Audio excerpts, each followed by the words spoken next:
Welcome to Bola Tech. In this video, we are going to be learning how to use the fillet and chamfer in AutoCAD.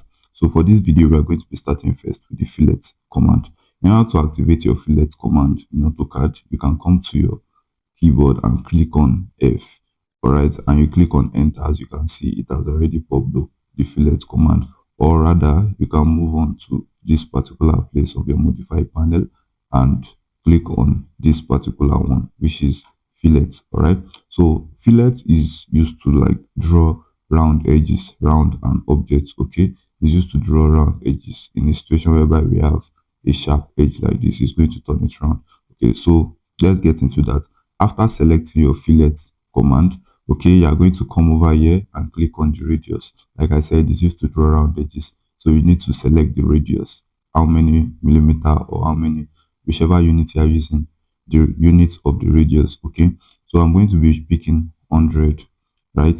Then I'll click on enter. Now it's specifying for me to what, select the first object. Okay, so I'm going to select this first line. I want to draw the radius, like the curve around this place. So I'm going to select this place as my first, and then I'm going to select this place as my second object.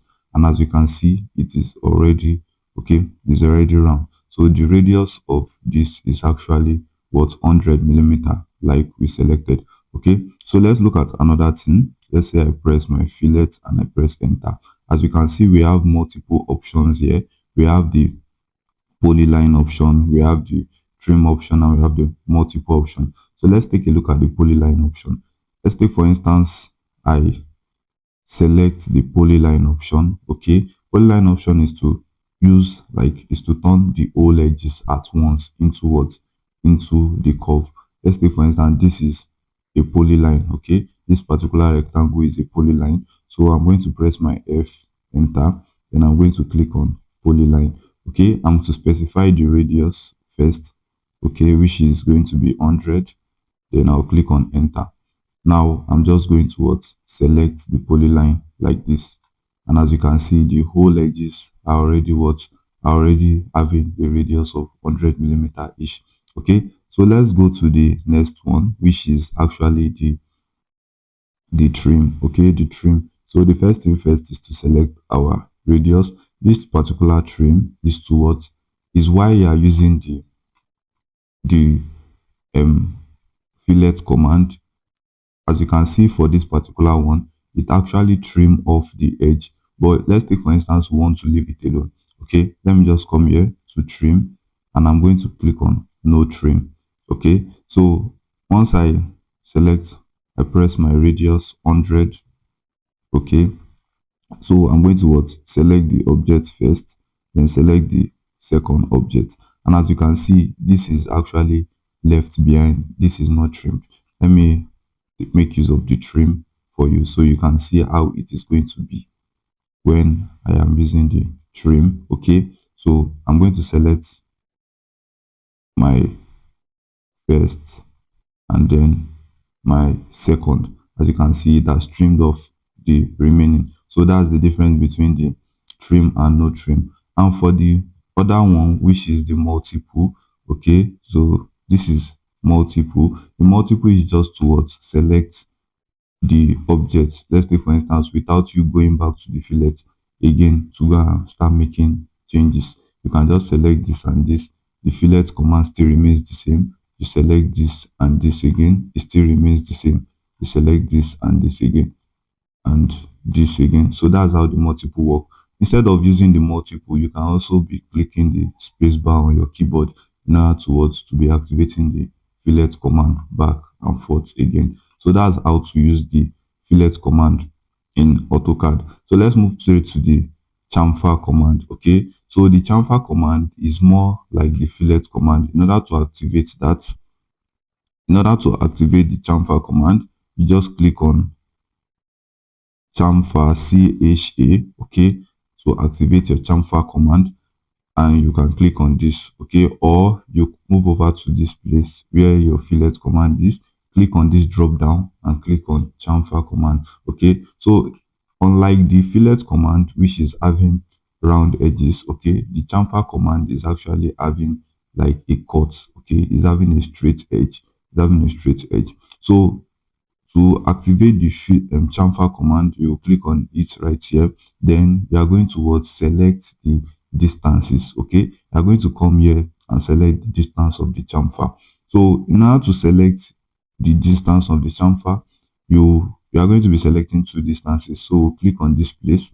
So they ask us to specify first chamfer distance.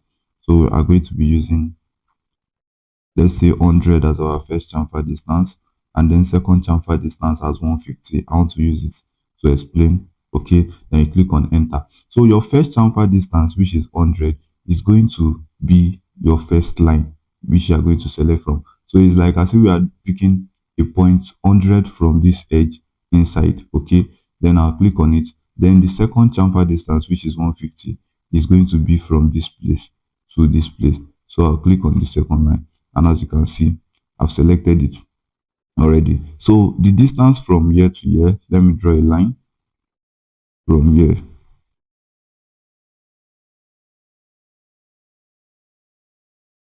Okay, so the distance from here to here would give us 100, while distance from here to here will give us, as you can see, 100, while the distance from here to here should give us 150. So which is our second chamfer distance. All right, let me erase this.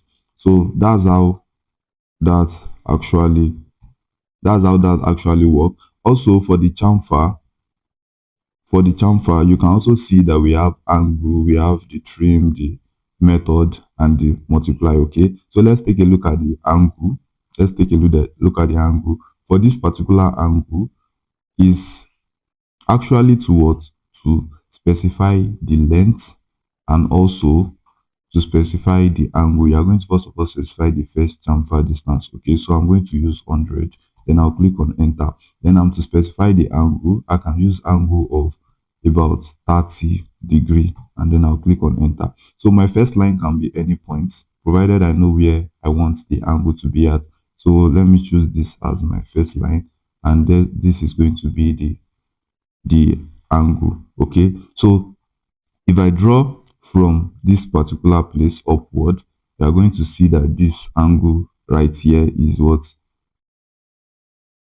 is at 30 degree. Okay, so let me look at this. Okay, as you can see, this angle right here inside here is at 30 degree, while this length from here to this particular place here is at 100 millimeter, because I'm actually using the millimeter scale. Okay, so we can also do some other things right here, which is like the trim. Okay, the trim is just like the first one which we did in the fillet command. Okay, is to trim the edges after drawing or to retain it. Okay, and we also have the polyline option. Okay, let's do the polyline option for this. Let's do the polyline option for this. Let's say I have this. Okay, then I'll click on my chamfer. Then I'm going to select the polyline option. Now I'm to select the distance method. Then I'll use 100 and 100. Okay, so as you can see, everything is already selected. Okay, in 100 millimeter. I don't need to start doing it one after the other. So that's actually how the polyline option works. In the next video, we are going to be looking at how to use the O snap. Okay, that's the object snap, and also this particular place. Okay, and also the polar tracking. We're going to be looking at how to use the object snap, polar tracking, and snap and grid. So consider subscribing to this channel to be the first to get that video. Thank you for watching. I'm going to see you in the next. Peace.